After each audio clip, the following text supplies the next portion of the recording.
আচ্ছা, তোমাদেরও নিশ্চয় প্রচুর পরিমাণে চুল উঠছে। যখন চিরুনি দিয়ে চুল আঁচড়াতে যাও, তখনও নিশ্চয় চিরুনি ভর্তি চুল উঠছে। চুল বড় হচ্ছে না, চুলে প্রচুর পরিমাণে জট, খুশকি, তারপরে চুল একদম পাতলা, দেখতে কিন্তু একদমই ভালো লাগছে না, বলো? তো সেটার সমাধান নিয়ে আজকে কিন্তু তোমাদের সাথে এই ভিডিওটা শেয়ার করতে চলে আসলাম। আমি কিন্তু একদম 100% গ্যারান্টি দিয়ে বলতে পারি যে এটা ইউজ করলে তোমাদের চুল পড়া বন্ধ হবে, চুলে খুশকি চলে যাবে, চুল সিল্কি হবে, আর জট হবে না কিন্তু। আর সব থেকে বড় কথা হচ্ছে নতুন চুল গজাবে। এটা কিন্তু আমি 100% শিওর করেই বলতে পারছি, কারণ এই তেলটা আমি নিজে ইউজ করেছি। আমার চুলটা এতটা পরিমাণে রুক্ষ, প্রচুর পরিমাণে জট হয়, বিশেষ করে গরমের দিনে। কারণ গরমের দিনে সবসময় আমার স্ক্যাল্পটা ভেজা থাকে ঘামের কারণে। তো সেজন্য আমার চুল একদম আঁচড়াতে পারি না, সবসময় জট হয়ে থাকে। আর যখন আঁচড়াতে যায় তখন প্রচুর পরিমাণে চুল ঝরে, প্রচুর পরিমাণে। তো এই তেলটা ইউজ করার পর থেকে আমার চুল ওঠা একদম বন্ধ হয়ে গেছে। তো বন্ধুরা, চলো তোমাদের সাথে শেয়ার করা যাক এই তেলটা আমি কী দিয়ে বানাচ্ছি, আর এগুলো কোথায় পাওয়া যায়। অনলাইন থেকে নিলে ভালো হবে না দোকান থেকে নিলে ভালো হবে, সেগুলো অবশ্যই তোমাদের সাথে শেয়ার করব। চলো প্রথমেই বলি এখানে কি কি উপকরণ আছে। প্রথমে হচ্ছে আমি এখানে নিলাম 2 রকমের জবা ফুল। তোমরা চাইলে যত রকমের জবা ফুল পাবে সব রকমের জবা ফুলই দিতে পারো। তারপরে নিয়েছি আমি, দেখো, কাঁচা হলুদ। এরপরে নিয়েছি আমি রিঠা, তারপরে নিম পাতা, তারপরে হচ্ছে এখানে কারি পাতা। তোমার কারি পাতা চুলের জন্য খুবই ভালো, খুবই ভালো। তোমরা একটু চেষ্টা করবে জিনিসগুলো সব জোগাড় করার। তারপরে হচ্ছে মেহেন্দি পাতা, আর হচ্ছে তোমার এটা হচ্ছে বহেরা, তারপরে এটা হচ্ছে তোমার শিকাকাই। তো এটা হচ্ছে শিকাকাই। শিকাকাই আমাদের চুলকে অনেক সিল্কি করে। তো এটা হচ্ছে ড্রাই আমলা। তোমরা চাইলে কাঁচা আমলাও দিতে পারো, আমলকি। তো এখন কাঁচা আমলা অ্যাভেলেবেল নেই বলে আমি ড্রাইটা কিনে নিয়েছি। তারপরে হচ্ছে মেথির গুঁড়ো, মেথিটা গোটাও দিতে পারো। তারপরে সাদা তিল, আর হচ্ছে কালো তিল দিলেও অসুবিধা নেই। আর এখানে নিয়েছি আমি 1 চামচ চা পাতা, 1 চামচ কালো জিরে। এখানে কিছুটা পরিমাণে লবঙ্গ নিয়েছি, আর কয়েকটা মাত্র আমি তেজপাতা নিয়েছি। আর এখানে দেখো আলমন্ড, তোমার যে কাঠবাদাম আমি বেটে নিয়েছি। যেহেতু আমার কাছে এখন আলমন্ড অয়েল নেই, সেজন্য আমি কাঠবাদামের বাটাটা নিয়েছি। আর এখানে নিয়েছে হর্তকি। আর এখানে দেখো দুব্বা ঘাস। দুব্বা ঘাসটা কিন্তু আমাদের চুলের জন্য এতটা পরিমাণ ভালো, নতুন চুল গজাতে খুব ভালো সাহায্য করে। তারপরে জবা ফুলের পাতা, থানকুনি পাতা একদম শেকড় শুদ্ধ, আর হচ্ছে ভৃঙ্গরাজ। অবশ্যই ভৃঙ্গরাজটা নিতেই হবে, শেকড় শুদ্ধ নিলে ভালো। তো আমরা যারা গ্রামে থাকি এগুলো আমাদের আশেপাশে ইজিলি পাওয়া যায়। তারপর হচ্ছে তুলসী পাতা আর পেয়ারা পাতা। আর এখানে 3 রকমের নারকেল তেল আছে, 3 রকমের না, সরি, 3 বাটিতে নারকেল তেল আছে। যে দুটো বাটি ব্রাউন দেখছো এগুলো আমি নিজের বাড়িতে নারকেল দিয়ে বানিয়েছি। আর যেটা একদম পরিষ্কার হোয়াইট দেখতে পাচ্ছ সেটা প্যারাশুট 100% কোকোনাট অয়েল। তো তোমরা চাইলে ওটা দিয়েও করতে পারো। আর এখানে দেখো পেঁয়াজ আর রসুন, দুটো পেঁয়াজ আমি আর 3-4 কোষ রসুন নিয়েছি। আর লেবু পাতা, আর সবশেষে হচ্ছে ভিটামিন ই ক্যাপসুল। এই হচ্ছে আমাদের উপকরণ। তো চলো এগুলো কোথায় কোথায় পাওয়া যায় সেটা তো অবশ্যই শেয়ার করব। তো চলো তেলটা আগে বানানো যাক। এখানে আমি একটা কথা বলতে ভুলে গেছি, আমি কিন্তু এখানে অ্যালোভেরা নিয়েছি। তো অ্যালোভেরাও আমি ফ্রেশ অ্যালোভেরা নিয়েছি, যেটা আমি গাছ থেকে নিয়ে প্রায় 2 ঘন্টা জলে ভিজিয়ে রেখেছিলাম। তো এর হলুদ অংশটা বেরিয়ে গেছে, যেটা অ্যালার্জি তৈরি করে, আমাদের অনেককেই শ্যুট করে না। তো সেটা আমি 2 ঘন্টা জলে ভিজিয়ে রেখে তারপরে জেলটা বের করে নিয়েছি। আর অ্যালোভেরা কিন্তু সবাই জানে অ্যালোভেরা আমাদের চুলকে অনেক সিল্কি করে, অনেক শাইনি করে।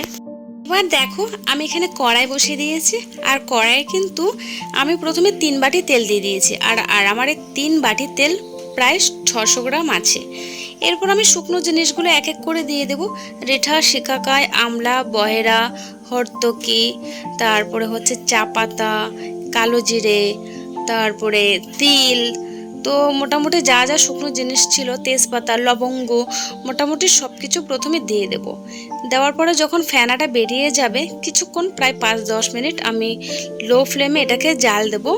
দেওয়ার পরে তারপর আমি কাঁচা জিনিসগুলো এরপরে এক এক করে অ্যাড করব। এখানে আমি একটা কথা বলে রাখি, তোমরা একটু হাতের সময় নিয়ে ধৈর্য ধরে এই তেলটাকে বানাবে। তার কারণ হচ্ছে এখানে যা যা উপকরণ দেওয়া হচ্ছে সবগুলোই কিন্তু আমাদের চুলের জন্য অনেক উপকারী এবং অনেক প্রোটিনযুক্ত।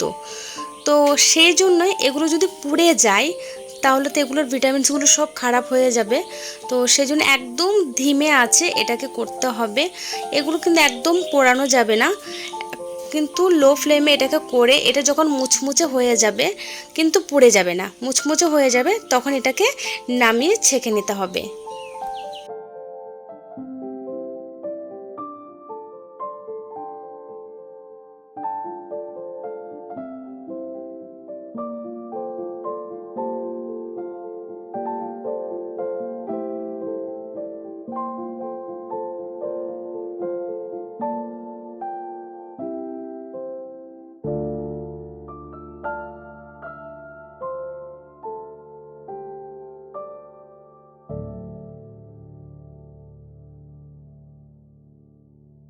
আমি একদম শেষের দিকে আমি মেথির গুঁড়োটা দিয়ে দিলাম আর অ্যালোভেরা জেলটা দিয়ে দিলাম, যেটা আমি বললাম যে ফ্রেশ অ্যালোভেরা আমি রেখেছিলাম সেটা এখন দিয়ে দিলাম।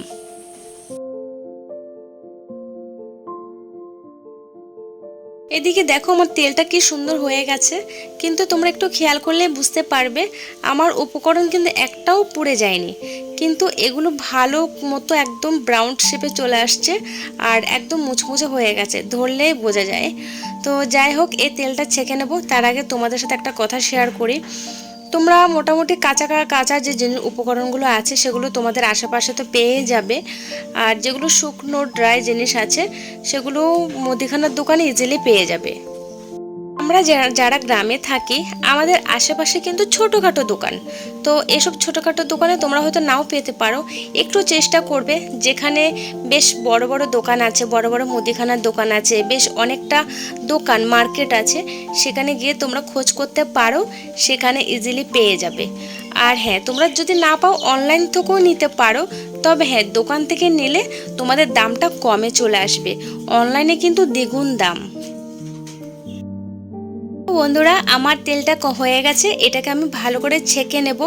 আর হ্যাঁ, তোমরা যদি মনে করো এটাকে ঠান্ডা হলে ছেঁকে নেবে, সেটা একদমই করবে না, তোমরা গরম থাকতেই ভালো করে ছেঁকে নেবে। আর এই তেলটা আমি প্রায় 3বার ছেঁকেছি, প্রথমে বড় ছাঁকনি দিয়ে, তারপরে ছোট ছাঁকনি দিয়ে, তারপর একটা সুতির পাতলা ন্যাকড়া দিয়ে আমি ভালো করে ছেঁকে নিয়েছি।